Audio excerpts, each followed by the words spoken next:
नमस्कार, मी तेजल आपल्या सगळ्यांचं दिनविशेष या सत्रात सहर्ष स्वागत करते. जाणून घेऊया आजच्या दिवशी जन्मलेल्या व्यक्तींविषयी. 13 सप्टेंबर 1980 रोजी भारतीय हॉकी खेळाडू वीरेन रास्किन्हा यांचा जन्म झाला. आजच्याच दिवशी 1976 मध्ये न्यूझीलंडचे क्रिकेटपटू क्रेग मॅकमिलन यांचा जन्म झाला. 13 सप्टेंबर 1971 रोजी क्रोएशियाचा लॉन टेनिस खेळाडू गोरान इवानिसेविच यांचा जन्म झाला. आजच्याच दिवशी 1969 मध्ये ऑस्ट्रेलियन लेग स्पिनर क्रिकेट खेळाडू शेन वॉन यांचा जन्म झाला. 13 सप्टेंबर 1967 रोजी अमेरिकन धावपटू मायकेल जॉन्सन यांचा जन्म झाला. 13 सप्टेंबर 1932 रोजी शास्त्रीय गायिका डॉक्टर प्रभा अत्रे यांचा जन्म झाला.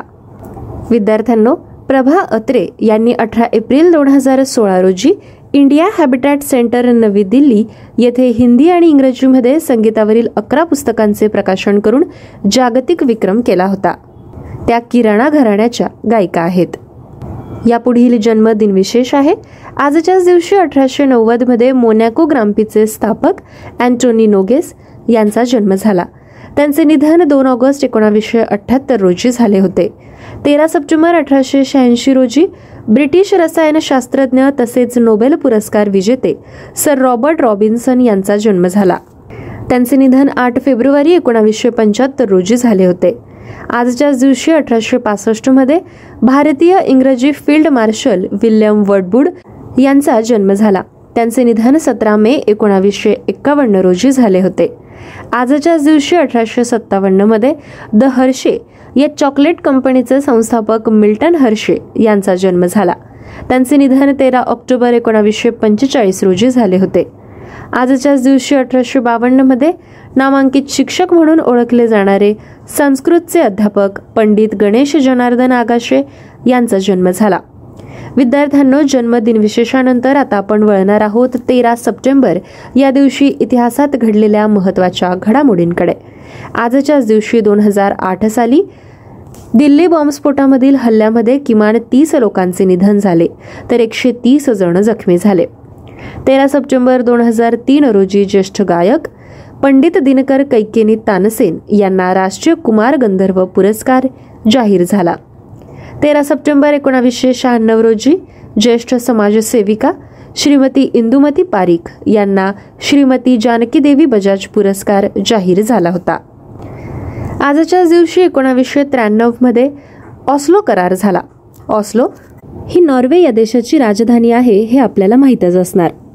मग इस्रायल आणि पॅलेस्टाईन लिबरेशन ऑर्गनायझेशन यांच्यात झालेल्या कराराला ऑस्लो करार असे का म्हटले जात असावे? तर या कराराच्या प्रक्रियेची सुरुवात ऑस्लो येथे झाली होती आणि म्हणून इस्रायल आणि पॅलेस्टाईन लिबरेशन ऑर्गनायझेशन यांच्यात झालेल्या या कराराला ऑस्लो करार असे म्हणण्यात येते. 13 सप्टेंबर 1989 रोजी आर्च बिशप डेस्मंड टुटू यांनी वर्णद्वेषी धोरणाला विरोध करण्यासाठी दक्षिण आफ्रिकेत विशाल मोर्चा काढला होता. आजच्याच दिवशी 1985 मध्ये सुपर मारिओ ब्रदर्स हा व्हिडिओ गेम जपानमध्ये प्रकाशित झाला. गेम्सची सुपर मारिओ मालिका सुरू झाली. स्मार्टफोनवर गेम खेळण्याच्या आधीच्या काळात हा गेम म्हणजे पर्वणीच होती. सुपर मारिओ हा गेम खेळलेल्यांना हे वेगळे सांगायला नको. आजच्याच दिवशी 1968 मध्ये अल्बेनियाने वॉर्सॉ करार मोडला होता. 13 सप्टेंबर 1962 रोजी जेम्स मेरिडिथ या पहिल्या आफ्रिकन अमेरिकन विद्यार्थ्याला विभक्त विद्यापीठात प्रवेश देण्याचे आदेश एका अपील न्यायालयाने मिसिसिपी विद्यापीठाला दिले होते. आजच्याच दिवशी 1948 मध्ये हैदराबाद मुक्तीसंग्रामातील ऑपरेशन पोलो घडले होते. ऑपरेशन पोलोमध्ये हैदराबाद संस्थान भारतात विलीन करण्यासाठी भारतीय सैन्य हैदराबादच्या हद्दीत शिरले होते. 13 सप्टेंबर 1948 रोजी मार्गारेट चेस स्मिथ यांची युनायटेड स्टेट्स सिनेटर म्हणून निवड झाली. US हाऊस ऑफ रिप्रेझेंटेटिव्ह आणि युनायटेड स्टेट्स सिनेट या दोनही ठिकाणी सेवा देणाऱ्या त्या पहिल्या महिला बनल्या. आजच्याच दिवशी 1944 मध्ये दुसऱ्या महायुद्धात मेलीगालासची लढाई झाली. ग्रीक पीपल्स लिबरेशन आर्मी म्हणजे ELASच्या ग्रीक प्रतिकार शक्ती आणि सहयोगी सुरक्षा बटालियन यांच्यात लढाईची सुरुवात झाली. 13 सप्टेंबर 1942 मध्ये दुसऱ्या महायुद्धात एडसन रीजची लढाई झाली. दुसऱ्या दिवशी अमेरिकन सैन्याने जपानी सैन्याच्या मोठ्या नुकसानासह जपानी हल्ल्यांचा यशस्वीपणे पराभव केला. 13 सप्टेंबर 1933 रोजी न्यूझीलंड संसदेवर निवडून आलेल्या एलिझाबेथ मॅककॉम्स या पहिल्या महिला ठरल्या. आजच्याच दिवशी 1922 मध्ये अझिझिया लिबिया येथे 57.2 डिग्री सेल्सिअस इतकी जगातील त्यावेळची सर्वाधिक तापमानाची नोंद झाली.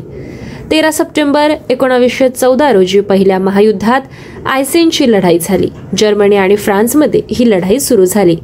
आजच्या दिवशी 1899 मध्ये बॅटियन शिखर मॅकेंडर, ऑलियर आणि ब्रोचेरेल यांनी केनिया पर्वतरांगेमधील या सर्वोच्च शिखरावर पहिल्यांदा चढाई केली.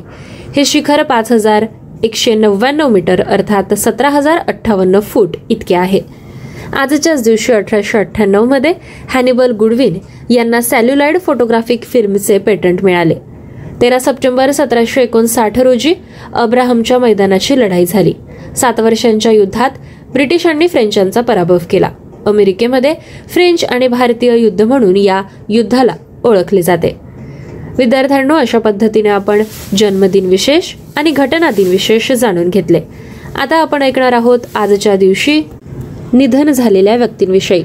13 सप्टेंबर 2020 रोजी भारतीय चित्रपट अभिनेते अजित दास यांचे निधन झाले. त्यांचा जन्म 20 जानेवारी 1949 रोजी झाला होता. आजच्याच दिवशी 2012 साली भारताचे 21वे सरन्यायाधीश रंगनाथ मिश्रा यांचे निधन झाले. त्यांचा जन्म 25 नोव्हेंबर 1926 रोजी झाला होता. 13 सप्टेंबर 2004 रोजी गर्भनिरोधक गोळीचे संशोधक लुईस ई मिरमोंटेस यांचे निधन झाले. त्यांचा जन्म 16 मार्च 1925 रोजी झाला होता. आजच्याच दिवशी 1997 मध्ये प्रसिद्ध गीतकार अंजान यांचे निधन झाले. त्यांचा जन्म 28 ऑक्टोबर 1930 रोजी झाला होता. 13 सप्टेंबर 1995 रोजी प्रख्यात आसामी साहित्यिक आणि इतिहासकार तसेच पद्मश्री आणि साहित्य अकादमी पुरस्कार विजेते डॉक्टर महेश्वर नियोग यांचे निधन झाले. त्यांचा जन्म 7 सप्टेंबर 1915 रोजी झाला होता. 13 सप्टेंबर 1975 रोजी भारतीय गायक आणि संगीत तज्ज्ञ मुदिकोंदम वेंकटरम अय्यर यांचे निधन झाले. त्यांचा जन्म 15 ऑक्टोबर 1897 रोजी झाला होता. 13 सप्टेंबर 1973 रोजी भारतीय पाकिस्तानी कवी आणि तत्ववेक्षक सज्जाद झहीर यांचे निधन झाले. त्यांचा जन्म 5 नोव्हेंबर 1905 रोजी झाला होता. आजच्या दिवशी 1971 रोजी चित्रपट आणि रंगभूमीवरील अभिनेते केशवराम त्र्यंबक दाते यांचे निधन झाले. त्यांचा जन्म 24 सप्टेंबर 1889 रोजी झाला. 13 सप्टेंबर 1929 रोजी स्वातंत्र्य सेनानी आणि क्रांतिकारक जतीन दास यांचे निधन झाले. त्यांचा जन्म 27 ऑक्टोबर 1904 रोजी झाला होता. आजच्याच दिवशी 1926 मध्ये हिंदी साहित्यिक श्रीधर पाठक यांचे निधन झाले. त्यांचा जन्म 11 जानेवारी 1858 रोजी झाला होता. आजच्याच दिवशी 1910 मध्ये भारतीय कवी आणि संगीतकार म्हणून नावाजलेले रजनीकांत सेन यांचे निधन झाले. त्यांचा जन्म 26 जुलै 1865 रोजी झाला होता.